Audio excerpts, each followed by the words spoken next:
ਜੀਉ ਦੀਵਾ ਵਲੈ ਬਸੰਤਰ ਹੋ ਚਾਨਣ ਹਨੇਰੇ ਦੀਪਕ ਵਿੱਚੋਂ ਮਸ ਹੋਏ ਕੰਮ ਆਏ ਲਖੇਰੇ ਕਜਲ ਹੋਵੈ ਕਾਮਣੀ ਸੰਗ ਭਲੇ ਭਲੇਰੇ ਮਸਵਾਣੀ ਹਾਰ ਜਸ ਲਿਖੇ ਦਫ਼ਤਰ ਅਗਲੇ ਰੇ ਆਪੇ ਆਪ ਵਰਤਦਾ ਗੁਰਮੁਖ ਚੌ ਫੇਰੇ ਆਪੇ ਆਪ ਵਰਤਦਾ ਗੁਰਮੁਖ ਚੌ ਫੇਰੇ।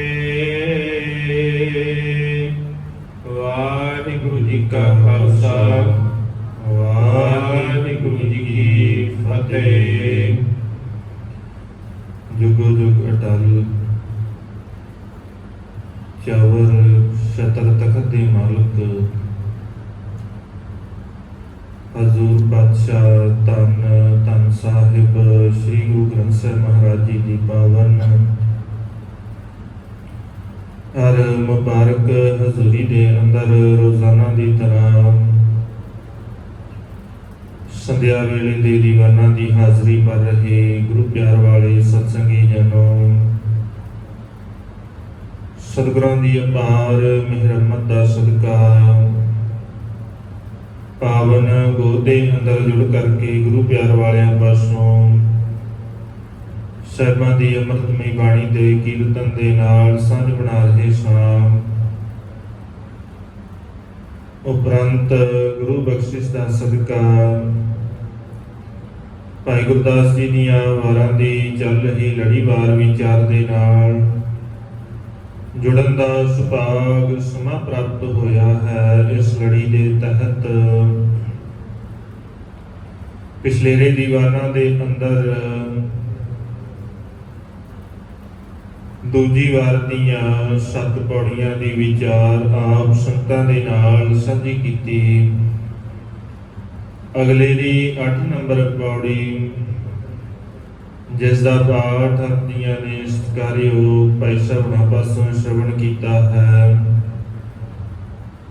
ਇਸ ਦੀ ਵਿਚਾਰ ਦੇ ਨਾਲ ਸਾਂਝ ਬਣਾਉਣੀ ਹੈ। ਆਓ ਵਿਚਾਰਾਂ ਦੀ ਅਰੰਭਤਾ ਤੋਂ ਪਹਿਲਾਂ ਗੁਰੂ ਚਰਨਾਂ ਦੇ ਅੰਦਰ ਹਾਜ਼ਰੀ ਲਵਾਈਏ। ਬੜੇ ਪਿਆਰ ਅਤੇ ਅਦਬ ਸਹਿਤ ਆਖੋ ਜੀ ਸਤਨਾਮ ਸ੍ਰੀ ਵਾਹਿਗੁਰੂ ਸਾਹਿਬ ਜੀ। ਵਾਹਿਗੁਰੂ ਜੀ ਦੀਵਾ ਬਲੈ ਬਸੰਤਰ ਹੋ ਚਾਨਣ ਹਨੇਰੇ। ਪਿਛਲੇਰੀਆਂ ਪੌੜੀਆਂ ਦੇ ਅੰਦਰ ਭਾਈ ਗੁਰਦਾਸ ਜੀ ਨੇ ਇੱਕ ਲੜੀਵਾਰ ਵਿਚਾਰ ਜੋ ਸਾਨੂੰ ਬਖਸ਼ਿਆ ਹੈ ਗੁਰਬਾਣੀ ਦੇ ਚਾਨਣ ਦੇ ਅੰਦਰ, ਜੋ ਉਹਨਾਂ ਨੇ ਗੁਰੂ ਦੇ ਕੋਲੋਂ ਸਿੱਖਿਆ, ਸਤਿਗੁਰਾਂ ਦੇ ਕੋਲ ਰਹਿ ਕੇ ਬੜਾ ਨੇੜੇ ਰਹਿ ਕੇ ਸਿੱਖਿਆ ਹੈ, ਉਹਨਾਂ ਨੇ ਆਪਣੇ ਜੀਵਨ ਦੇ ਵਿੱਚ ਜੋ ਹੰਢਾਇਆ ਉਸੇ ਨੂੰ ਸਾਨੂੰ ਸਮਝਾਉਣ ਦਾ ਯਤਨ ਕੀਤਾ ਹੈ, ਜੋ ਉਹਨਾਂ ਨੇ ਦੇਖਿਆ ਹੈ।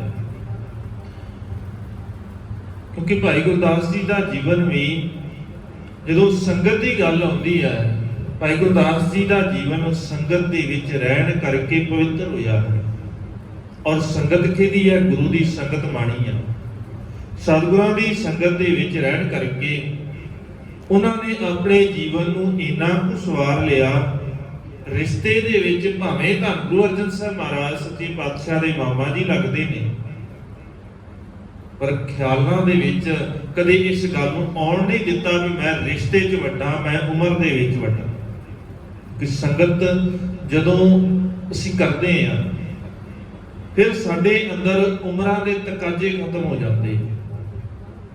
ਫਿਰ ਇਹ ਨਹੀਂ ਕਿ ਮੇਰੇ ਕੋਲ ਸਿਆਣਪ ਕਿੰਨੀ ਹੈ, ਕਿਉਂਕਿ ਜਿੱਥੇ ਸਿਆਣਪ ਦੀ ਗੱਲ ਆਏਗੀ, ਜੇ ਅਸੀਂ ਇਕੱਲੇ ਗਿਆਨ ਦੀ ਗੱਲ ਕਰੀਏ ਕਿ ਮੈਂ ਗਿਆਨ ਕਰਕੇ ਕਿਸੇ ਤੋਂ ਉੱਚਾ ਹੋ ਸਕਦਾ, ਫਿਰ ਇਸ ਗੱਲ ਨੂੰ ਐ ਸਮਝੀਏ। ਬਾਬਾ ਬੁੱਢਾ ਜੀ ਦਾ ਜੀਵਨ ਦੇਖਦੇ ਆ, ਹੁਣ ਗਿਆਨ ਤੇ ਇੰਨਾ ਹੈ ਨਾ, ਛੇਵੇਂ ਪਾਤਸ਼ਾਹ ਸਤਿਗੁਰੂ ਧੰਨ ਗੁਰੂ ਹਰਗੋਬਿੰਦ ਸਾਹਿਬ ਮਹਾਰਾਜ ਬਾਬਾ ਬੁੱਢਾ ਜੀ ਦੇ ਕੋਲੋਂ ਗਿਆਨ ਲੈ ਰਹੇ ਨੇ।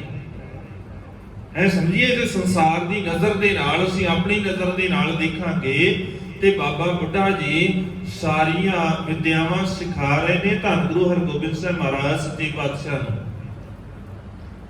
ਜੇ ਇਕੱਲਾ ਗਿਆਨ ਕਰਕੇ ਕੋਈ ਵੱਡਾ ਹੁੰਦਾ ਤੇ ਧੰਨ ਗੁਰੂ ਹਰਗੋਬਿੰਦ ਸਾਹਿਬ ਮਹਾਰਾਜ ਸੱਚੇ ਪਾਤਸ਼ਾਹ ਤੋਂ ਅਸੀਂ ਬਾਬਾ ਬੁੱਢਾ ਜੀ ਨੂੰ ਵੱਡਾ ਕਹਿੰਦੇ, ਬੜੇ ਸਤਿਕਾਰਯੋਗ ਨੇ। ਪਰ ਧੰਨ ਗੁਰੂ ਹਰਗੋਬਿੰਦ ਸਾਹਿਬ ਮਹਾਰਾਜ ਉਸ ਗੱਦੀ ਦੇ ਉੱਤੇ ਵਿਰਾਜਮਾਨ ਨੇ ਜਿੱਥੇ ਸਾਰਾ ਕੁਝ ਨੀਵਾਂ ਰਹਿ ਜਾਂਦਾ ਹੈ। ਫਿਰ ਉੱਥੇ ਗਿਆਨ ਦੀ ਗੱਲ ਨਹੀਂ, ਕਿਉਂਕਿ ਇੱਕ ਸੰਸਾਰੀ ਗਿਆਨ, ਇੱਕ ਹੈ ਨਿਰੰਕਾਰ ਦਾ ਆਪਣਾ ਰੂਪ।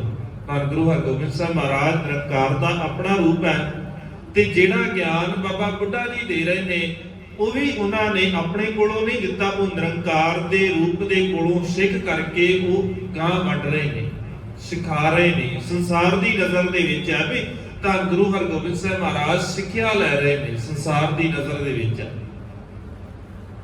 ਇਹ ਸਾਨੂੰ ਹੀ ਲੱਗਦਾ ਹੈ ਵੀ ਸਿੱਖਿਆ ਲੈ ਰਹੇ ਨੇ ਕਿਸੇ ਹੋਰ ਦੇ ਕੋਲੋਂ, ਪਰ ਉੱਥੇ ਸਿੱਖਿਆ, ਕਿਉਂਕਿ ਸਿੱਖਿਆ ਤੇ ਉਹ ਲਏਗਾ ਨਾ ਜਿਹਨੂੰ ਸਿੱਖਣ ਦੀ ਲੋੜ ਹੈ ਜਾਂ ਜਿਹਨੂੰ ਕੁਝ ਆਉਂਦਾ ਨਹੀਂ।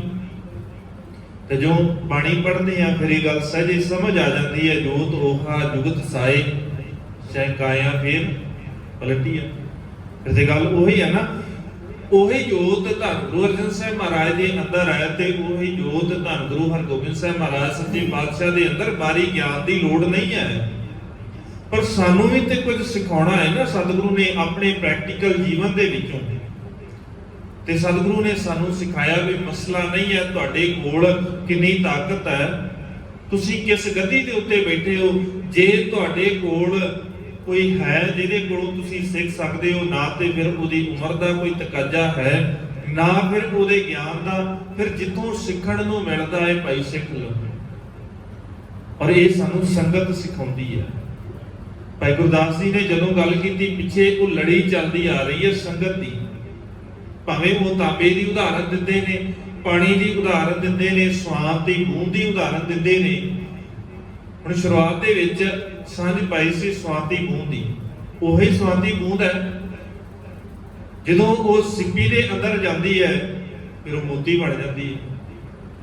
ਜੇ ਉਹ ਸੱਪ ਦੇ ਅੰਦਰ ਗਈ ਤੇ ਜ਼ਹਿਰ ਹੈ, ਤੇ ਉਹੀ ਬੂੰਦ ਸੀ ਨਾ। ਮਸਲਾ ਹੈ ਸੰਗਤ ਕਿਵੇਂ ਦੀ ਹੈ। ਸਾਡੀ ਸੰਗਤ ਦੇ ਨਾਲ ਸਾਡੀ ਸੋਚ ਬਣਦੀ ਹੈ। ਅੱਜ ਦੀ ਪੌੜੀ ਦੇ ਅੰਦਰ ਵੀ ਭਾਈ ਗੁਰਦਾਸ ਜੀ ਨੇ ਉਦਾਂ ਹੀ ਉਦਾਹਰਨਾਂ ਦੇ ਕੇ ਸਮਝਾਇਆ, ਕਿਉਂਕਿ ਭਾਈ ਗੁਰਦਾਸ ਜੀ ਦਾ ਤਰੀਕਾ ਇਹ ਹੈ। ਪਹਿਲਾਂ ਵੀ ਗੱਲ ਕੀਤੀ, ਅਸੀਂ ਕਈ ਵਾਰ ਭਾਈ ਗੁਰਦਾਸ ਜੀ ਦੀਆਂ ਵਾਰਾਂ ਦੇ ਵਿੱਚੋਂ ਜਦੋਂ ਪੜ੍ਹਦੇ ਆ ਨਾ ਵਾਰਾਂ ਨੂੰ, ਫਿਰ ਸਾਨੂੰ ਭੁਲੇਖੇ ਪਏ ਨੇ। ਤੇ ਕਈ ਵਾਰ ਇਦਾਂ ਦੇ ਭੁਲੇਖੇ ਪਏ ਜਿਹੜੇ ਸਾਨੂੰ ਸਿਧਾਂਤ ਤੋਂ ਵੀ ਦੂਰ ਕਰ ਗਏ, ਗੁਰਬਾਣੀ ਦੇ ਸਿਧਾਂਤ ਤੋਂ ਦੂਰ ਕਰ ਗਏ। ਭਾਈ ਗੁਰਦਾਸ ਜੀ ਦੀਆਂ ਵਾਰਾਂ ਨੂੰ ਪੜ੍ਹਦਿਆਂ ਹੋਇਆ ਜਿੱਥੇ ਅਸੀਂ ਟਪਲਾ ਖਾ ਗਏ, ਸਾਨੂੰ ਭੁਲੇਖਾ ਲੱਗ ਗਿਆ। ਇਦਾਂ ਹੋਇਆ, ਬਹੁਤ ਵਾਰ ਹੋਇਆ ਹੈ। ਔਰ ਕਈ ਵਾਰ ਦੱਸਿਆ ਜਾਂਦਾ ਹੈ ਭਾਈ ਗੁਰਦਾਸ ਜੀ ਨੇ ਇਦਾਂ ਲਿਖਿਆ ਹੈ ਤੇ ਇਹ ਸੱਚ ਹੈ। ਭਾਵੇਂ ਉਹ ਭਗਤ ਧੰਨਾ ਜੀ ਦੇ ਬਾਰੇ ਲਿਖੀ ਹੋਈ ਪੌੜੀ ਹੋਵੇ ਜਿਹਦੇ ਵਿੱਚ ਕਿਹਾ ਗਿਆ ਵੀ ਭਗਤ ਧੰਨਾ ਜੀ ਨੇ ਪੱਥਰ ਦੇ ਵਿੱਚੋਂ ਰੱਬ ਨੂੰ ਪਾਇਆ, ਅਸਲ 'ਚ ਉਹ ਭਾਈ ਗੁਰਦਾਸ ਜੀ ਨੇ ਜੋ ਲਿਖਿਆ ਉਹਨੂੰ ਅਸੀਂ ਸਮਝਿਆ ਨਹੀਂ ਧਿਆਨ ਦੇ ਨਾਲ। ਹੁਣ ਜਿੱਥੇ ਭਾਈ ਗੁਰਦਾਸ ਜੀ ਨੇ ਪੌੜੀਆਂ ਦੇ ਵਿੱਚ ਪਾਣੀ ਦੀ ਜਾਂ ਤਾਂਬੇ ਦੀ ਉਦਾਹਰਨ ਦਿੱਤੀ ਹੈ, ਅੱਜ ਦੀ ਪੌੜੀ ਦੇ ਅੰਦਰ ਦੀਵੇ ਦੀ ਗੱਲ ਕੀਤੀ ਹੈ। ਹੁਣ ਦੀਵਾ ਕੋਈ ਸਿਧਾਂਤ ਨਹੀਂ ਹੈ, ਜਾਂ ਦੀਵੇ ਦੀ ਉਦਾਹਰਨ ਦੇ ਕੇ ਜਿਹੜੀ ਗੱਲ ਉਹਨਾਂ ਨੇ ਉਹ ਜਿਹੜੇ ਸ਼ਬਦ ਵਰਤੇ ਨੇ ਉਹ ਸ਼ਬਦ ਸਿਧਾਂਤ ਨਹੀਂ ਹੈ। ਉਹਦੇ ਪਿੱਛੇ ਜੋ ਉਹ ਸਮਝਾਉਣਾ ਚਾਹ ਰਹੇ ਨੇ ਉਹ ਸਿਧਾਂਤ ਹੈ ਤੇ ਉਹ ਉਹਨਾਂ ਨੇ ਆਪਣੀ ਅੰਤਲੀ ਪੌੜੀ ਦੇ ਵਿੱਚ ਲਿਖਿਆ ਹੁੰਦਾ। ਇਹ ਗੱਲ ਸੌਖਿਆ ਸਮਝ ਲਈਏ ਵੀ ਭਾਈ ਗੁਰਦਾਸ ਜੀ ਪਹਿਲੋਂ ਉਦਾਹਰਨਾਂ ਦਿੰਦੇ ਨੇ, ਫਿਰ ਆਪਣਾ ਸਿਧਾਂਤ ਅਖੀਰਲੀ ਅੰਤਲੀ ਜਿਹੜੀ ਤੁਕ ਹੈ ਉਹਦੇ ਵਿੱਚ ਬਖਸ਼ਦੇ। ਔਰ ਇਹੀ ਭੁਲੇਖਾ ਸਾਨੂੰ ਪਿਆ ਸੀ ਸ਼ੁਰੂ 'ਚ ਹੀ, ਕਈ ਵਾਰ ਉਹਨੂੰ ਸੱਚ ਸਮਝ ਬੈਠੇ, ਉਸੇ ਨੂੰ ਸਿਧਾਂਤ ਬਣਾ ਲਿਆ। ਉਹ ਮੈਂ ਅਕਸਰ ਅੱਗੇ ਵੀ ਬੇਨਤੀ ਕੀਤੀ ਸੀ ਪਹਿਲਾਂ ਵੀ ਇੱਕ ਪੌੜੀ ਆਉਂਦੀ ਹੈ ਭਾਈ ਗੁਰਦਾਸ ਜੀ ਦੀ। ਹੁਣ ਜਿਵੇਂ ਆ ਦਿਨ ਨੇੜੇ ਆਉਣਗੇ, ਦੀਵਾਲੀ ਦਾ ਦਿਨ ਨੇੜੇ ਆਉਣਾ ਹੈ ਔਰ ਉਹ ਪੌੜੀ ਪੜ੍ਹੀ ਜਾਣੀ। ਦੀਵਾਲੀ ਦੀ ਰਾਤ ਦੀਵੇ ਬਾਲੀਆਂ, ਕੋਈ ਆਮ ਪੜ ਜਾਵੇ ਇੱਕ ਵੱਖਰੀ ਗੱਲ ਹੈ, ਜਿਹਨੂੰ ਸੋਝੀ ਨਹੀਂ ਹੈ ਉਹ ਪੜ ਜਾਵੇ ਵੱਖਰੀ ਗੱਲ ਹੈ। ਸਾਡੀਆਂ ਸਿਰਮੌਰ ਸੰਸਥਾਵਾਂ ਦੇ ਵਿੱਚ ਇਹ ਪੌੜੀ ਪੜ੍ਹੀ ਜਾਏਗੀ, ਤੁਸੀਂ ਦੇਖ ਲਿਆ ਜੀ ਸਿਰਮੌਰ ਸੰਸਥਾਵਾਂ ਦੇ ਵਿੱਚ। ਔਰ ਜਦੋਂ ਆਪ ਇਸ ਪੌੜੀ ਨੂੰ ਪੜ੍ਹਿਆ ਜੇ ਸਮਝ ਆ ਜਾਏਗੀ ਫਿਰ ਕਿ ਅਸਲ 'ਚ ਸੱਚਾਈ ਹੈ ਕੀ, ਪੜ੍ਹਨਾ ਕੀ ਸੀ, ਕਿਵੇਂ ਪੜ੍ਹਨਾ ਸੀ, ਉਹ ਛੱਡ ਦਿੱਤਾ। ਜਿਵੇਂ ਗੁਰਬਾਣੀ ਨੂੰ ਪੜ੍ਹਨ ਲੱਗਿਆ ਰਹਾਉ ਦੇ ਬੰਦ ਨੂੰ ਅਸੀਂ ਆਧਾਰ ਬਣਾਉਣਾ ਹੁੰਦਾ ਹੈ, ਗਾਉਣ ਲੱਗਿਆ ਭਾਵੇਂ ਵਿਚਾਰ ਕਰਨ ਲੱਗਿਆ, ਉਦਾਂ ਹੀ ਭਾਈ ਗੁਰਦਾਸ ਜੀ ਦੀਆਂ ਵਾਰਾਂ ਦੀ ਵਿਆਖਿਆ ਜਦੋਂ ਕਰਨੀ ਹੈ, ਕਵਿਤਾ ਦੀ ਵਿਆਖਿਆ ਕਰਨੀ ਹੈ ਜਾਂ ਉਹਨੂੰ ਗਾਉਣਾ ਹੈ, ਫਿਰ ਅੰਤਲੀ ਜਿਹੜੀ ਤੁਕ ਹੈ ਉਹਨੂੰ ਆਧਾਰ ਬਣਾਉਣਾ ਪਏਗਾ, ਨਹੀਂ ਤੇ ਸਾਰਾ ਸਿਸਟਮ ਗਲਤ ਹੋ ਜਾਏਗਾ। ਉਦਾਹਰਨਾਂ ਨੂੰ ਅਸੀਂ ਸਿਧਾਂਤ ਬਣਾਇਆ, ਅਸੀਂ ਏਦਾਂ ਪ੍ਰਚਾਰਿਆ ਉਸ ਪੌੜੀ ਨੂੰ ਸੁਣਾ ਕੇ, ਜਿਵੇਂ ਭਾਈ ਗੁਰਦਾਸ ਜੀ ਗੱਲ ਕਰ ਰਹੇ ਨੇ ਕਿ ਦੀਵਾਲੀ ਮਨਾਉਣੀ ਚਾਹੀਦੀ ਹੈ। ਅਸੀਂ ਦੀਵਾਲੀ ਨਹੀਂ ਮਨਾਉਂਦੇ ਸਾਨੂੰ, ਪਰ ਸਾਡੀ ਸੋਚ ਦੇ ਅੰਦਰੋਂ ਵੜਿਆ ਹੋਇਆ ਸ਼ਬਦ ਹੈ। ਸਾਨੂੰ ਇਹ ਦੱਸਿਆ ਜਾਂਦਾ ਹੈ ਬਾਰ-ਬਾਰ ਕਿ ਦੀਵਾਲੀ ਮਨਾਉਣੀ ਚਾਹੀਦੀ ਹੈ। ਦੀਵਾਲੀ ਦੀ ਰਾਤ ਦੀਵੇ ਬਾਲੀਆਂ, ਉੱਥੇ ਉਦਾਹਰਨ ਸੀ ਕਿ ਜਿਵੇਂ ਦੀਵਾਲੀ ਦੀ ਰਾਤ ਨੂੰ ਦੀਵੇ ਬਾਲੇ ਜਾਂਦੇ ਨੇ, ਪਰ ਉਹ ਸਦੀਵੀ ਨਹੀਂ ਹੈ, ਉਹ ਸਿਧਾਂਤ ਨਹੀਂ ਹੈ। ਉਹ ਭਾਈ ਗੁਰਦਾਸ ਜੀ ਨੇ ਸਿਰਫ ਇੱਕ ਉਦਾਹਰਨ ਦਿੱਤੀ ਹੈ। ਜੇ ਠੀਕ ਹੈ ਮੰਨ ਲਈਏ ਵੀ ਉਹ ਸਿਧਾਂਤ ਹੈ, ਫਿਰ ਅਗਲੇਰੀਆਂ ਜਿਹੜੀਆਂ ਬੰਦ ਨੇ, ਅਗਲੇਰੀਆਂ ਤੁਕਾਂ ਨੇ, ਫਿਰ ਉਹਨਾਂ ਨੂੰ ਵੀ ਸਿਧਾਂਤ ਹੀ ਮੰਨਣਾ ਪਏਗਾ। ਤਾਰੇ ਜਾਤ ਸਨਾਤ ਅੰਬਰ ਭਾਲੀਆਂ, ਫੁੱਲਾਂ ਦੀ ਬਾਗਾਤ ਚੁਣ ਚੁਣ ਚਾਲੀਆਂ, ਹਰ ਚੰਦੌਰੀ ਚਾ, ਫਿਰ ਸਾਰੀਆਂ ਗੱਲਾਂ ਨੂੰ ਫਿਰ ਸਿਧਾਂਤ ਮੰਨਣਾ ਪਏਗਾ ਨਾ। ਪਰ ਨਹੀਂ, ਅਸਲ 'ਚ ਸਿਧਾਂਤ ਕੀ ਸੀ? ਅਖੀਰਲੀ ਜਿਹੜੀ ਗੱਲ, ਗੁਰਮੁਖ ਸੁਖ ਫਲ ਦਾਤ ਸ਼ਬਦ ਸੰਭਾਲੀਆਂ। ਸਮਝਾਉਣਾ ਤੇ ਭਾਈ ਗੁਰਦਾਸ ਜੀ ਇਹ ਚਾਹ ਰਹੇ ਸੀ ਕਿ ਗੁਰਮੁਖ ਜਿਹੜਾ ਹੈ ਉਹ ਸ਼ਬਦ ਦੀ ਸੰਭਾਲ ਕਰਦਾ ਹੈ ਤੇ ਉਹਦੇ ਚੋਂ ਸੁੱਖ ਮਿਲਦਾ ਹੈ, ਉਹ ਸ਼ਬਦ ਦੇ ਵਿੱਚੋਂ ਸੁੱਖ ਲੱਭਦਾ ਹੈ। ਬਾਕੀ ਸਾਰੀਆਂ ਚੀਜ਼ਾਂ ਜਿਹੜੀਆਂ ਨੇ ਉਹ ਸਾਰੀਆਂ ਨਾਸ਼ਵੰਤ ਨੇ, ਖਤਮ ਹੋ ਜਾਣੀਆਂ। ਗੱਲ ਤੇ ਇਹ ਸਮਝਾਉਣੀ ਚਾਹ ਰਹੇ ਸੀ ਭਾਈ ਗੁਰਦਾਸ ਜੀ, ਪਰ ਅਸੀਂ ਕੀ ਕੀਤਾ? ਅਸੀਂ ਜਿਹੜੀਆਂ ਉਦਾਹਰਨਾਂ ਦਿੱਤੀਆਂ ਉਹਨਾਂ ਨੂੰ ਸਿਧਾਂਤ ਬਣਾਉਣ ਦਾ ਯਤਨ ਕੀਤਾ, ਪਰ ਬਣਾਉਣ ਦਾ ਯਤਨ ਕੀ ਸਫਲ ਵੀ ਰਹੇ। ਜਿਨ੍ਹਾਂ ਨੇ ਜ਼ੋਰ ਲਾਇਆ ਉਹ ਸਫਲ ਵੀ ਰਹੇ ਇਸ ਕੰਮ ਦੇ ਵਿੱਚ। ਜੇ ਭਾਈ ਗੁਰਦਾਸ ਜੀ ਨੇ ਪੌੜੀ ਲਿਖੀ ਹੈ ਭਗਤ ਧੰਨਾ ਜੀ ਦੇ ਬਾਰੇ ਵੀ, ਉਹ ਪੱਥਰ ਦੇ ਵਿੱਚੋਂ ਉਹਨਾਂ ਨੇ ਰੱਬ ਪਾਇਆ। ਹੁਣ ਅਸਲ 'ਚ ਅਸੀਂ ਕੀ ਕੀਤਾ?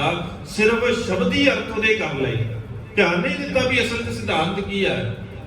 ਸਮਝਣ ਦਾ ਯਤਨ ਨਹੀਂ ਕੀਤਾ ਵੀ ਬਾਣੀ ਕੁਝ ਹੋਰ ਕਹਿੰਦੀ ਹੈ ਤੇ ਫਿਰ ਭਾਈ ਗੁਰਦਾਸ ਜੀ ਕੁਝ ਹੋਰ ਕਿਵੇਂ ਕਹਿ ਸਕਦੇ ਨੇ, ਕਿਉਂਕਿ ਬਾਣੀ ਕਹਿ ਰਹੀ ਹੈ ਨਾ, ਧੰਨਾ ਧਨ ਪਾਇਆ ਧਰਨੀ ਧਨ ਮਿਲ ਜਨ ਸੰਤ ਸਮਾਨਿਆ। ਗੱਲ ਸੰਗਤ ਦੀ, ਵੀ ਅਸੀਂ ਸੰਗਤ ਗੁਰੂ ਦੀ ਨਾ ਕਰਕੇ ਬੰਦਿਆਂ ਦੀ ਸੰਗਤ ਕੀਤੀ, ਇਸੇ ਕਰਕੇ ਸਾਨੂੰ ਭੁਲੇਖੇ ਪਏ। ਭਾਈ ਗੁਰਦਾਸ ਜੀ ਦੀਆਂ ਵਾਰਾਂ ਦੀ ਵਿਚਾਰ ਕਰਨ ਲੱਗਿਆ ਵੀ ਅਸੀਂ ਬੰਦਿਆਂ ਦੀ ਸੰਗਤ ਕਰਦੇ ਰਹੇ, ਕਦੇ ਯਤਨ ਹੀ ਨਹੀਂ ਕੀਤਾ ਕਿ ਗੁਰਬਾਣੀ ਦੇ ਕੋਲੋਂ ਵੀ ਤੇ ਪੁੱਛੀਏ। ਸਤਿਗੁਰੂ ਨੇ ਜੋ ਚਾਨਣ ਬਖਸ਼ਿਆ ਹੈ, ਕਿਉਂਕਿ ਭਾਈ ਗੁਰਦਾਸ ਜੀ ਕੋਲੋਂ ਨਹੀਂ ਲਿਖਦੇ, ਕੋਲੋਂ ਨਹੀਂ ਲਿਖਿਆ। ਜੇ ਉਹਨਾਂ ਨੇ ਕੋਲੋਂ ਲਿਖਿਆ ਹੁੰਦਾ ਤੇ ਫਿਰ ਉਹ ਪੰਥ ਨੇ ਪ੍ਰਵਾਨ ਨਹੀਂ ਸੀ ਕਰਨਾ। ਅੱਜ ਬੜਾ ਕੁਝ ਹੈ ਜਿਹੜਾ ਕੋਲੋਂ ਲਿਖਿਆ ਹੋਇਆ, ਕਿਸੇ ਨੇ ਬੰਦਿਆਂ ਦੇ ਕੋਲੋਂ ਲਿਖਿਆ ਹੋਇਆ ਧੱਕੇ ਦੇ ਨਾਲ ਪੜ੍ਹਿਆ ਜਾ ਰਿਹਾ ਹੈ। ਭਾਈ ਗੁਰਦਾਸ ਜੀ ਕਹਿੰਦੇ ਅਸਲ 'ਚ ਮਸਲਾ ਹੈ ਸੰਗਤ ਦਾ। ਦੀਵਾ ਜਿਹੜਾ ਬਲਦਾ ਹੈ ਅੱਗ ਤੋਂ, ਹੁਣ ਉਸੇ ਦੀਵੇ ਦੇ ਨਾਲ ਅੱਗ ਤੋਂ ਬਲਿਆ ਉਹੀ ਅੱਗ ਹੈ। ਜੇ ਉਹ ਕਾਬੂ ਤੋਂ ਬਾਹਰ ਹੋ ਜਾਏ ਸਾਰਾ ਕੁਝ ਸਾੜੇਗੀ, ਪਰ ਉਹੀ ਦੀਵਾ ਹੈ। ਅੱਜ ਉਹ ਹਨੇਰੇ ਦੇ ਵਿੱਚ ਜਿੱਥੇ ਕੁਝ ਨਹੀਂ ਸੀ ਦਿਖਦਾ, ਉੱਥੇ ਜਦੋਂ ਉਸ ਦੀਵੇ ਨੂੰ ਰੱਖਿਆ ਤੇ ਸਾਰੇ ਪਾਸੇ ਚਾਨਣ ਹੋ ਗਿਆ ਹੈ। ਦੀਪਕ ਵਿੱਚੋਂ ਮਸ ਹੋਏ ਕਮ ਆਏ ਲਖੇਰੇ। ਉਸੇ ਦੀਵੇ ਦੇ ਵਿੱਚੋਂ, ਉਸੇ ਚਾਨਣ ਦੇ ਵਿੱਚੋਂ ਜਦੋਂ ਸਵਾਹ ਨਿਕਲੀ, ਹੁਣ ਸਿਆਣਾ ਸੀ, ਜਿਸ ਸਿਆਣੇ ਨੇ ਮਿਹਨਤ ਕੀਤੀ, ਇੱਕ ਨੇ ਉਹਦੇ ਨਾਲ ਚਾਨਣ ਕਰਨਾ ਚਾਹਿਆ, ਉਹਨੂੰ ਚਾਨਣ ਮਿਲ ਗਿਆ। ਦੂਜੇ ਨੂੰ ਲੋੜ ਸੀ, ਉਹਨੇ ਲਿਖਣਾ ਸੀ ਕੁਝ, ਲਿਖਾਰੀ ਨੂੰ ਮਸ ਦੀ ਲੋੜ ਸੀ, ਸਿਆਹੀ ਦੀ ਲੋੜ ਸੀ। ਉਹਨੇ ਉਸੇ ਸਿਆਹੀ, ਉਸੇ ਕਾਲਖ ਦੇ ਨਾਲ ਜਿਹੜੀ ਕੰਧਾਂ ਕਾਲੀਆਂ ਕਰ ਰਹੀ ਸੀ, ਉਹਨੇ ਉਹਨੂੰ ਸੁਚੱਜੇ ਢੰਗ ਦੇ ਨਾਲ ਵਰਤਣਾ ਸਿੱਖ ਲਿਆ। ਉਸੇ ਹੀ ਕਾਲਖ ਨੂੰ ਉਹਨੇ ਮਸ ਦਾ ਰੂਪ, ਸਿਆਹੀ ਦਾ ਰੂਪ ਦਿੱਤਾ ਤੇ ਸਿਆਹੀ ਦੇ ਰੂਪ ਦੇ ਨਾਲ ਸਿਆਹੀ ਬਣਾ ਕੇ ਉਹਨੇ ਚੰਗਾ ਲਿਖਿਆ। ਗਜਲ ਹੋਵੇ ਕਾਮਣੀ ਸੰਗ ਭਰੇ ਭਲੇਰੇ। ਔਰ ਕਿਸੇ ਨੇ ਹੋਰ ਵਧੀਆ ਸਿੱਖਿਆ ਵੀ ਇਸ ਸਵਾਦ ਦੇ ਨਾਲ ਜਿਹੜੀ ਇਹਦੇ ਵਿੱਚੋਂ ਕਾਲਖ ਨਿਕਲਦੀ, ਇਹਦਾ ਕੀ ਕੀਤਾ ਜਾ ਸਕਦਾ ਹੈ। ਸਿਆਣੀ ਇਸਤਰੀ ਨੇ ਉਹਦਾ ਕੱਜਲ ਬਣਾ ਲਿਆ। ਹੁਣ ਕੱਜਲ ਤੇ ਬਣਾ ਲਿਆ, ਉਹ ਇੱਕ ਵੱਖਰਾ ਵਿਸ਼ਾ ਹੈ ਵੀ ਉਹਨੇ ਵਰਤਿਆ ਕਿਵੇਂ ਹੈ। ਇੱਕ ਸਿਆਣੀ ਹੈ, ਸੁਹਾਗਣ ਹੈ, ਉਹਨੇ ਵੀ ਸ਼ਿੰਗਾਰ ਵਾਸਤੇ ਵਰਤਿਆ ਹੈ। ਇੱਕ ਦੁਹਾਕਣ ਹੈ ਸ਼ਿੰਗਾਰ ਵਾਸਤੇ, ਉਹਨੇ ਵੀ ਕੱਜਲ ਵਰਤਿਆ।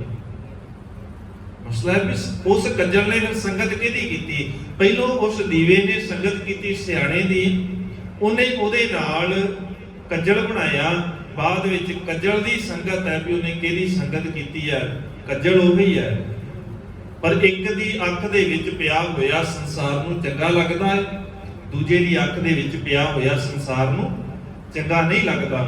ਮਸਲਾ ਹੈ ਵੀ ਉਸ ਕੱਜਲ ਦੀ ਸੰਗਤ ਕਿਵੇਂ ਦੀ ਹੈ। ਜਿਵੇਂ ਦੇ ਸਾਡੇ ਗੁਣ ਨੇ, ਜਿਵੇਂ ਦੀ ਸਾਡੀ ਸੰਗਤ ਹੈ, ਉਦਾਂ ਦਾ ਹੀ ਰੂਪ ਸੰਸਾਰ ਦੇ ਅੰਦਰ ਸਾਡਾ ਬਣਦਾ ਹੈ ਔਰ ਉਦਾਂ ਦੇ ਹੀ ਅਸੀਂ ਲੱਗਣ ਲੱਗ ਜਾਂਦੇ। ਜੇ ਚੰਗਿਆਂ ਦੇ ਨਾਲ ਸਾਡਾ ਉੱਠਣਾ ਬੈਠਣਾ ਹੈ ਤੇ ਚੰਗੇ ਆ, ਜੇ ਮਾੜਿਆਂ ਦੇ ਨਾਲ ਬੈਠਾਂਗੇ ਤੇ ਸਾਡਾ ਸੁਭਾਅ ਵੀ ਮਾੜਾ ਹੋ ਜਾਏਗਾ ਤੇ ਦੁਨੀਆ ਸਾਨੂੰ ਮਾੜਾ ਕਹੇਗੀ। ਮਸਵਾਣੀ ਹਰ ਜਸ ਲਿਖੇ ਦਫ਼ਤਰ ਅਗਲੇਰੇ। ਹੁਣ ਉਸੇ ਮਸ ਤੋਂ ਇੱਕ ਨੇ ਚੰਗਾ ਲਿਖਿਆ, ਹਰ ਜਸ ਲਿਖਿਆ, ਰੱਬੀ ਗੱਲਾਂ ਲਿਖੀਆਂ ਔਰ ਉਸੇ ਦੇ ਨਾਲ ਹੀ ਸ਼ਾਹੂਕਾਰ ਨੇ ਆਪਣੇ ਦਫ਼ਤਰ ਦੇ ਕੰਮ ਲਿਖੇ। ਐਤੇ ਮਸ ਉਹੀ ਨਾ, ਸਿਆਹੀ ਤੇ ਉਹੀ ਖਰੀਦੀ ਗਈ ਆ। ਉਸੇ ਸਿਆਹੀ ਦੇ ਨਾਲ ਰੱਬੀ ਗਿਆਨ ਲਿਖਿਆ ਗਿਆ ਔਰ ਉਸੇ ਸਿਆਹੀ ਦੇ ਨਾਲ ਕਿਸੇ ਦਾ ਮਾੜਾ ਲਿਖਿਆ ਗਿਆ। ਕਿਸੇ ਨੂੰ ਮੌਤ ਦੀ ਸਜ਼ਾ ਦੇ ਦਿੱਤੀ ਗਈ, ਕਿਸੇ ਦੇ ਨਾਲ ਧੋਖਾ ਕਰਨ ਵਾਸਤੇ ਉਸੇ ਕਾਗਜ਼ ਨੂੰ, ਉਸੇ ਸਿਆਹੀ ਨੂੰ ਵਰਤਿਆ ਹੈ। ਮਸਲਾ ਹੈ ਸਿਆਹੀ ਕਿਹਦੇ ਹੱਥ ਦੇ ਵਿੱਚ ਹੈ। ਹੁਣ ਇੱਕ ਤਾੜ ਪੱਤਰ ਦੀ ਗੱਲ ਆਉਂਦੀ ਹੈ, ਬੜਾ ਮਾੜਾ ਹੈ, ਚੰਗਾ ਨਹੀਂ ਸਮਝਿਆ ਜਾਂਦਾ, ਉਹਨੂੰ ਅਪਵਿੱਤਰ ਮੰਨਿਆ ਜਾਂਦਾ ਹੈ। ਇਹ ਬੜਾ ਮਾੜਾ ਹੈ ਕਿਉਂਕਿ ਇਹਦੇ ਵਿੱਚ ਨਸ਼ਾ ਹੈ, ਇਹਦੇ ਰੁੱਖ ਦੇ ਵਿੱਚ ਨਸ਼ਾ ਹੈ, ਇਸ ਕਰਕੇ ਉਹਨੂੰ ਚੰਗਾ ਨਹੀਂ ਮੰਨਿਆ ਜਾਂਦਾ। ਔਰ ਜਦੋਂ ਹਿੰਦੂ ਵੀਰਾਂ ਵੱਲ ਦੇਖਦੇ ਆ, ਉਸੇ ਦੇ ਉੱਤੇ ਉਹ ਸ਼ਿਵ ਦੀ ਉਪਾਸਨਾ ਲਿਖਦੇ ਆ ਤੇ ਉਹ ਹੀ ਉਹ ਪਵਿੱਤਰ ਹੋ ਜਾਂਦਾ ਹੈ। ਮਸਲਾ ਹੈ ਵੀ ਸੰਗਤ ਕਿਹਦੀ ਕੀਤੀ। ਅਸੀਂ ਸੰਗਤ ਦੇਖਣੀ ਹੈ ਵੀ ਸਾਡੀ ਸੰਗਤ ਕਿਹਦੇ ਨਾਲ ਹੈ, ਅਸੀਂ ਕਿਹਦੇ ਕੋਲ ਬੈਠ ਰਹੇ ਹਾਂ, ਕਿਹਦੇ ਨਾਲ ਬੈਠ ਰਹੇ ਹਾਂ, ਕਿਹਦੀਆਂ ਗੱਲਾਂ ਦਾ ਪ੍ਰਭਾਵ ਅਸੀਂ ਕਬੂਲ ਰਹੇ ਹਾਂ। ਕੋਲ ਬੈਠਣ ਦਾ ਭਾਵ ਇਹ ਨਹੀਂ ਹੁੰਦਾ ਵੀ ਅਸੀਂ ਲਾਗੇ ਕਿਤੇ ਬੈਠੇ, ਕੱਲਾ ਇੰਨਾ ਹੀ ਨਹੀਂ ਹੁੰਦਾ, ਅਸੀਂ ਕਿਹਦੇ ਨਾਲ ਆਪਣੀ ਸੋਚ ਨੂੰ ਮਿਲਾ ਰਹੇ ਹਾਂ। ਕਈ ਵਾਰ ਅਸੀਂ ਮਨੁੱਖ ਦੇਖਿਆ ਨਹੀਂ ਹੈ ਪਰ ਉਹਦੀਆਂ ਗੱਲਾਂ ਦਾ ਪ੍ਰਭਾਵ ਸਾਡੇ ਜੀਵਨ ਦੇ ਵਿੱਚ ਹੈ। ਇਹ ਵੀ ਸਾਡੀ ਸੰਗਤ ਦਾ ਇੱਕ ਤਰੀਕਾ ਹੈ। ਸਾਡੀ ਸੁਰਤ ਕਿਹਦੀ ਸੰਗਤ ਕਰ ਰਹੀ ਹੈ, ਸਾਰਿਆਂ ਤੋਂ ਜ਼ਿਆਦਾ ਮਸਲਾ ਇਹ ਬਣਦਾ। ਕਈ ਵਾਰ ਮਨੁੱਖ ਕਈ ਇਹਨਾਂ ਦੇ ਨੇ ਜਿਨ੍ਹਾਂ ਨੇ ਸਾਰੀ ਜ਼ਿੰਦਗੀ ਮਾੜਿਆਂ ਦੇ ਕੋਲ ਬੈਠੇ ਨੇ, ਮਾੜਿਆਂ ਦੇ ਨਾਲ ਰਹਿ ਕੇ ਕੰਮ ਕੀਤਾ ਹੈ ਪਰ ਉਹਨਾਂ ਦਾ ਜੀਵਨ ਆਪਣਾ ਮਾੜਾ ਨਹੀਂ ਹੋਇਆ। ਤੇ ਕਈ ਵਾਰ ਇਦਾਂ ਹੁੰਦਾ ਹੈ ਵੀ ਮਨੁੱਖ ਨੂੰ ਮਿਲੇ ਵੀ ਨਹੀਂ ਅਸੀਂ ਪਰ ਉਹਦੀਆਂ ਗੱਲਾਂ ਮਾੜੀਆਂ ਨੇ, ਅਸੀਂ ਉਹਦਾ ਮਾੜਾ ਪ੍ਰਭਾਵ ਗ੍ਰਹਿਣ ਕੀਤਾ। ਜੇ ਕਿਸੇ ਦੀਆਂ ਚੰਗੀਆਂ ਦਾ ਗ੍ਰਹਿਣ ਕਰ ਲਿਆ ਤੇ ਚੰਗੇ ਆ, ਮਿਲੇ ਨਹੀਂ ਕਦੇ। ਕੱਲਾ ਕੋਲ ਬੈਠਣਾ ਨਹੀਂ, ਅਸੀਂ ਕਿਹਦੇ ਗੁਣ ਅਪਣਾ ਰਹੇ ਹਾਂ। ਸਤਿਗੁਰੂ ਨੇ ਤਾਂ ਹੀ ਸਾਨੂੰ ਕਿਹਾ ਸੀ ਗੁਰੂ ਦੇ ਕੋਲ ਆ, ਗੁਰੂ ਦੇ ਗੁਣਾਂ ਨੂੰ ਜ਼ਿੰਦਗੀ ਦੇ ਵਿੱਚ ਲੈ ਕੇ ਆ। ਗੁਰਮਿਲ ਜੱਜ ਆਚਾਰ ਸਿੱਖ, ਗੁਰੂ ਦੇ ਕੋਲ ਬੈਠ ਕੇ ਜੱਜ ਸਿੱਖ ਜੀਣਾ ਕਿਵੇਂ ਹੈ। ਗੁਣ ਸਿੱਖ, ਜਿਸ ਦਿਨ ਗੁਰੂ ਦੇ ਕੋਲੋਂ ਗੁਣ ਸਿੱਖਾਂਗੇ ਫਿਰ ਸਾਨੂੰ ਸਮਝ ਆਏਗੀ ਵੀ ਕਿਸ ਦੀ ਸੰਗਤ ਚੰਗੀ ਹੈ ਤੇ ਕਿਹਦੀ ਮਾੜੀ ਹੈ। ਆਪੇ ਆਪ ਵਰਤਦਾ ਗੁਰਮੁਖ ਚੌ ਫੇਰੇ। ਔਰ ਇਹ ਗੱਲ ਸਮਝ ਆ ਜਾਏ ਵੀ ਉਹ ਕਾਲਪੁਰਖ ਵਾਹਿਗੁਰੂ ਹਰੇਕ ਦੇ ਵਿੱਚ ਵਸਦਾ ਹੈ, ਹਰੇਕ ਥਾਂ ਦੇ ਉੱਤੇ। ਚਤੁਰ ਦਿਸ਼ਾ ਕੀਨੋ ਬਲ ਆਪਣਾ, ਹਰੇਕ ਪਾਸੇ ਉਹ ਰੱਬ ਵਸਦਾ ਹੈ। ਕੋਈ ਐਸੀ ਥਾਂ ਨਹੀਂ ਹੈ ਜਿੱਥੇ ਉਹ ਰੱਬ ਦਾ ਟਿਕਾਣਾ ਨਹੀਂ ਹੈ। ਕੋਈ ਐਸੀ ਥਾਂ ਨਹੀਂ ਜਿੱਥੇ ਰੱਬ ਦੇ ਗੁਣ, ਰੱਬ ਦਾ ਹੁਕਮ, ਰੱਬ ਦਾ ਨਿਯਮ ਨਹੀਂ ਹੈਗਾ। ਅਸੀਂ ਮੰਨੀਏ ਇਸ ਗੱਲ ਨੂੰ ਜਾਂ ਨਾ ਮੰਨੀਏ, ਉਹ ਸਾਡੀ ਆਪਣੀ ਮਰਜ਼ੀ ਹੈ। ਅਸੀਂ ਆਪ ਕਹੀਏ ਵੀ ਨਹੀਂ ਮੰਨਦੇ, ਉਹ ਵੱਖਰਾ ਵਿਸ਼ਾ ਹੈ ਇੱਕ। ਪਰ ਰੱਬ ਹਰੇਕ ਥਾਂ ਦੇ ਉੱਤੇ ਆ, ਇਸ ਗੱਲ ਨੂੰ ਸਦੀਵੀ ਸੱਚ ਮੰਨਣਾ ਪਏਗਾ ਔਰ ਇਹਦੇ ਵਿੱਚ ਕੋਈ ਬਦਲਾਵ ਨਹੀਂ ਕਰ ਸਕਦੇ। ਅਸੀਂ ਸਾਡੇ ਕਹਿਣ ਦੇ ਨਾਲ ਕੋਈ ਫਰਕ ਨਹੀਂ ਪੈਣਾ। ਸਤਿਗੁਰਾਂ ਦੀ ਪਾਵਨ ਬਾਣੀ ਦੇ ਬਚਨ ਪੜ੍ਹਦੇ ਆ, ਸੁਣ ਵੱਡਾ ਆਖੈ ਸਭ ਕੋਏ, ਕੇਵੜ ਵੱਡਾ ਡੀਠਾ ਹੋਏ। ਇੱਕ ਉਹ ਲੋਕ ਨੇ ਜਿਹੜੇ ਸੁਣ ਕੇ ਕਿਸੇ ਨੂੰ ਕਹਿ ਰਹੇ ਨੇ ਕਿ ਰੱਬ ਬੜਾ ਬੇਅੰਤ ਹੈ, ਵਿਸ਼ਾਲ ਹੈ। ਇੱਕ ਉਹ ਨੇ ਜਿਹੜੇ ਕਹਿ ਰਹੇ ਨੇ ਰੱਬ ਹੈਗਾ ਹੀ ਨਹੀਂ, ਵੱਡਾ ਨਾ ਹੋਊਗਾ, ਘਾਟ ਨਾ ਜਾਏ। ਨਾ ਸਾਡੇ ਕਹਿਣ ਦੇ ਨਾਲ ਉਹਨੇ ਵੱਡਿਆ ਹੋਣਾ ਹੈ, ਨਾ ਸਾਡੇ ਕਹਿਣ ਦੇ ਨਾਲ ਉਹਨੇ ਛੋਟਾ ਹੋ ਜਾਣਾ ਹੈ। ਮਸਲਾ ਇਹ ਹੈ ਕਿ ਰੱਬ ਸਦੀਵੀ ਹੈ ਔਰ ਉਸ ਰੱਬ ਨੂੰ ਸਮਝਣ ਵਾਸਤੇ ਜਿਹੜੀ ਗੱਲ ਸਾਨੂੰ ਸਿਖਾਈ, ਪੂਜਾ ਅਕਾਲ ਕੀ ਪਰਚਾ ਸ਼ਬਦ ਕਾ ਦੀਦਾਰ ਖਾਲਸੇ ਕਾ। ਖਾਲਸੇ ਦੇ ਦੀਦਾਰ ਦੇ ਵਿੱਚੋਂ ਭਾਵ ਚੰਗਿਆਂ ਦੀ ਸੰਗਤ। ਖਾਲਸਾ ਜਿਹੜਾ ਚੰਗਾ ਹੈ, ਸ਼ੁੱਧ ਹੈ, ਪਿਓਰ ਹੈ, ਗੁਰੂ ਦੇ ਨਾਲ ਜੁੜਿਆ ਹੋਇਆ ਹੈ, ਉਹਦੀ ਸੰਗਤ ਕਰਕੇ ਸਾਨੂੰ ਸਮਝ ਆਏਗੀ ਵੀ ਪੂਜਾ ਅਕਾਲ ਦੀ, ਉਸ ਅਕਾਲ ਪੁਰਖ ਵਾਹਿਗੁਰੂ ਦੀ ਪੂਜਾ, ਉਹਦੀ ਉਸਤਤ, ਉਹਦੇ ਨਾਲ ਜੁੜਨਾ ਕਿਵੇਂ, ਉਹਦੇ ਗੁਣਾਂ ਨੂੰ ਧਾਰਨ ਕਿਵੇਂ ਕਰਨਾ। ਪਰ ਇਹ ਖਿਆਲ ਰੱਖੀਏ, ਜਦੋਂ ਤੱਕ ਸਾਡੀ ਸੰਗਤ ਚੰਗੀ ਨਹੀਂ ਹੋਵੇਗੀ ਉਦੋਂ ਤੱਕ ਸਾਡਾ ਜੀਵਨ ਚੰਗਾ ਨਹੀਂ ਹੋ ਸਕਦਾ। ਸੰਗਤ ਚੰਗਿਆਂ ਦੀ ਕਰਨੀ ਸ਼ੁਰੂ ਕਰ ਦਈਏ, ਸੰਗਤ ਗੁਰੂ ਦੀ ਕਰੀਏ, ਬੰਦਿਆਂ ਦੀ ਨਹੀਂ। ਬੰਦਿਆਂ ਦੀ ਸੰਗਤ ਜਦੋਂ ਕਰਨੀ ਸ਼ੁਰੂ ਕਰਾਂਗੇ ਫੇਰ ਗਲਤ ਹੋ ਜਾਏਗਾ। ਅਸੀਂ ਚੰਗੇ ਗੁਣਾਂ ਦੀ ਸੰਗਤ ਕਰਨੀ ਹੈ, ਤੇ ਸਤਿਗੁਰੂ ਕਹਿੰਦੇ ਜਿੱਥੇ ਗੁਣ ਚੰਗੇ ਮਿਲਦੇ ਹੋਣ ਫਿਰ ਉਹ ਕੋਈ ਵੀ ਹੋਵੇ ਸਾਹਮਣੇ, ਕਿਉਂਕਿ ਸਿੱਖਣਾ ਪਹਿਲਾਂ ਗੁਰੂ ਦੇ ਕੋਲੋਂ ਪਏਗਾ ਵੀ ਬਹਿਣਾ ਕਿੱਥੇ ਹੈ, ਕਿਹਦੇ ਕੋਲ ਬੈਠਣਾ ਹੈ। ਫਿਰ ਸਤਿਗੁਰੂ ਸਿਖਾਏਗਾ ਵੀ ਜਿੱਥੇ ਚੰਗਾ ਗੁਣ ਮਿਲਦਾ ਹੋਵੇ ਤੂੰ ਗੁਣਾਂ ਦੀ ਸੰਗਤ ਕਰੀ, ਬੰਦੇ ਦੀ ਨਾ ਕਰੀ, ਕਿਉਂਕਿ ਬੰਦਾ ਮਾੜਾ ਵੀ ਹੋ ਸਕਦਾ ਹੈ ਤੇ ਚੰਗਾ ਵੀ ਹੋ ਸਕਦਾ ਹੈ, ਪਰ ਜ਼ਰੂਰੀ ਹੈ ਕਿ ਬੰਦਾ ਕਿੰਨਾ ਵੀ ਮਾੜਾ ਹੈ ਉਹਦੇ 'ਚ ਗੁਣ ਹੋਏਗਾ। ਹੁਣ ਸਤਿਗੁਰੂ ਨੇ ਜਦੋਂ ਸਾਨੂੰ ਸਿਖਾਉਣ ਦਾ ਯਤਨ ਕੀਤਾ, ਸਤਿਗੁਰੂ ਨੇ ਕੁੱਕਰ ਦੀ ਉਦਾਹਰਣ ਵੀ ਲਈ ਹੈ, ਕੁੱਤੇ ਦੇ ਕੋਲੋਂ ਵੀ ਚੰਗਾ ਗੁਣ ਸਿਖਾਇਆ ਵੀ ਉਹ ਬੜਾ ਵਫਾਦਾਰ ਹੈ, ਤੂੰ ਉਹਦੇ ਕੋਲੋਂ ਸਿੱਖ ਲਾ। ਤਾਂ ਇਹ ਮਾਲਕ ਦਾ ਇਹ ਪਾਵਨ ਸਿਧਾਂਤ ਹੈ, ਜੇ ਗੁਣ ਹੋਵਣ ਗੰਠੜੀ ਹੈ, ਮਿਲ ਸਾਂਝ ਕਰੀਜੈ, ਸਾਂਝ ਕਰੀਜੈ ਗੁਣਾ ਕੇਰੀ, ਛੋੜ ਅਵਗਣ ਚੱਲੀਐ। ਕਿੱਦਾਂ ਦਾ ਵੀ ਹੈ, ਨਹੀਂ ਚੰਗਾ ਲੱਗਦਾ ਪਰ ਉਹਦੇ ਚ ਗੁਣ ਤੇ ਕੋਈ ਹੋਏਗਾ, ਤੂੰ ਗੁਣਾਂ ਦੀ ਸਾਂਝ ਕਰ ਲਾ, ਅਵਗਣ ਛੱਡ ਦੇ। ਪਰ ਸਾਡਾ ਸੁਭਾਅ ਉਲਟ ਹੈ, ਅਸੀਂ ਅਵਗਣ ਲੱਭਦੇ ਹਾਂ ਸਾਹਮਣੇ ਵਾਲੇ ਦੇ ਵਿੱਚੋਂ। ਸਾਡਾ ਸੁਭਾਅ ਬਣਿਆ ਹੋਇਆ ਹੈ ਦੂਜੇ ਦੇ ਅਵਗਣ ਲੱਭ ਲਈਏ ਵੀ ਇਹਦੇ ਚ ਅਵਗਣ ਕੀ ਹੈ, ਇਹਦੇ ਵਿੱਚ ਕਮਜ਼ੋਰੀ ਕੀ ਹੈ, ਇਹਦੀ ਕਮੀ ਕੀ ਹੈ, ਕਿੱਥੇ ਇਹਦੇ ਅੰਦਰ ਘਾਟ ਹੈ, ਉਹ ਲੱਭ ਕੇ ਦੁਨੀਆ ਨੂੰ ਦਸੀਏ।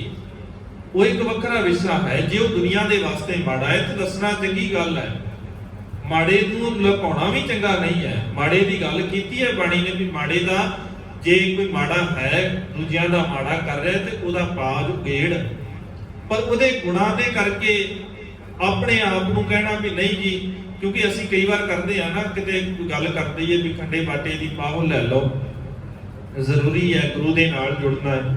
ਫਿਰ ਸਾਡੇ ਦਿਮਾਗ 'ਚ ਉਸੇ ਵੇਲੇ ਅਸੀਂ ਕਹਿਣਾ ਸ਼ੁਰੂ ਕਰ ਦਿੰਦੇ ਜੀ, ਬੜੇ ਦੇਖੇ ਅਸੀਂ ਜਿਨ੍ਹਾਂ ਨੇ ਖੰਡੇ ਬਾਟੇ ਦੀ ਪਾਹ ਲਈ ਹੈ, ਕਿਹੜਾ ਚੰਗੇ ਕੰਮ ਕਰਦੇ ਆ, ਬੜੇ ਦੇਖੇ ਬਾਣੀ ਪੜ੍ਹਦੇ ਨੇ ਪਰ ਸਾਰਾ ਦਿਨ ਮਾੜੇ ਕੰਮ ਕਰਦੇ। ਹੋ ਗਿਆ ਨਾ ਸਾਡਾ ਕੰਮ ਸ਼ੁਰੂ ਦੂਜਿਆਂ ਦੇ ਅਵਗਣ ਦੇਖਣ ਦਾ। ਉਹ ਬਾਣੀ ਪੜ੍ਹਦਾ ਇੰਨਾ ਚੰਗਾ ਕੰਮ ਥੋੜਾ ਸੀ, ਤੂੰ ਉਹਦੇ ਕੋਲੋਂ ਇਹੀ ਸਿੱਖ ਲੈ ਵੀ ਉਹ ਬਾਣੀ ਪੜ੍ਹਦਾ, ਮੈਂ ਵੀ ਬਾਣੀ ਪੜ੍ਹਨੀ ਆ, ਬਾਕੀ ਨਾ ਸਿੱਖ, ਛੱਡ ਦੇ ਬਾਕੀ ਕੰਮ। ਉਹਦੇ ਅਵਗਣ ਕਿਉਂ ਚਿਤਾਰਦੇ ਆ? ਸਤਿਗੁਰੂ ਕਹਿੰਦੇ ਗੁਣਾਂ ਦੀ ਸਾਂਝ ਕਰ, ਔਰ ਗੁਣਾਂ ਦੀ ਸਾਂਝ ਕਰਨ ਵਾਸਤੇ ਗੁਰੂ ਦੇ ਕੋਲੋਂ ਸਿੱਖਣਾ ਪਏਗਾ ਵੀ ਸੰਗਤ ਕਿਹਦੀ ਕਰਨੀ ਹੈ। ਸਤਿਗੁਰੂ ਸਮਤ ਬਖਸ਼ਣ, ਦਇਆ ਕਰਨ, ਸਾਨੂੰ ਜਾਚ ਆ ਜਾਏ ਚੰਗਿਆਂ ਦੀ ਸੰਗਤ ਕਰਨ ਦੀ, ਤਾਂ ਕਿ ਸਾਡਾ ਜੀਵਨ ਸੁਖਾਲਾ ਹੋ ਜਾਵੇ, ਚੰਗਾ ਹੋ ਜਾਵੇ। ਸਤਿਗੁਰੂ ਰਹਿਮਤ ਕਰਨ। ਵਿਚਾਰਾਂ ਕਰਦਿਆਂ ਹੋਈਆਂ ਬੇਅੰਤ ਭੁੱਲਾਂ ਦੀ ਖਿਮਾ, ਬੁਲਾਓ ਜੀ ਫਤਿਹ, ਆਖੋ ਜੀ ਵਾਹਿਗੁਰੂ ਜੀ ਕਾ ਖਾਲਸਾ, ਵਾਹਿਗੁਰੂ ਜੀ ਕੀ ਫਤਿਹ। ਰਾਕਲੀ ਮਹਲਾ ਤੀਜਾ, ਆਨੰਦ ਏਕ ਓੰਕਾਰ, ਸਤਿਗੁਰ ਪ੍ਰਸਾਦ।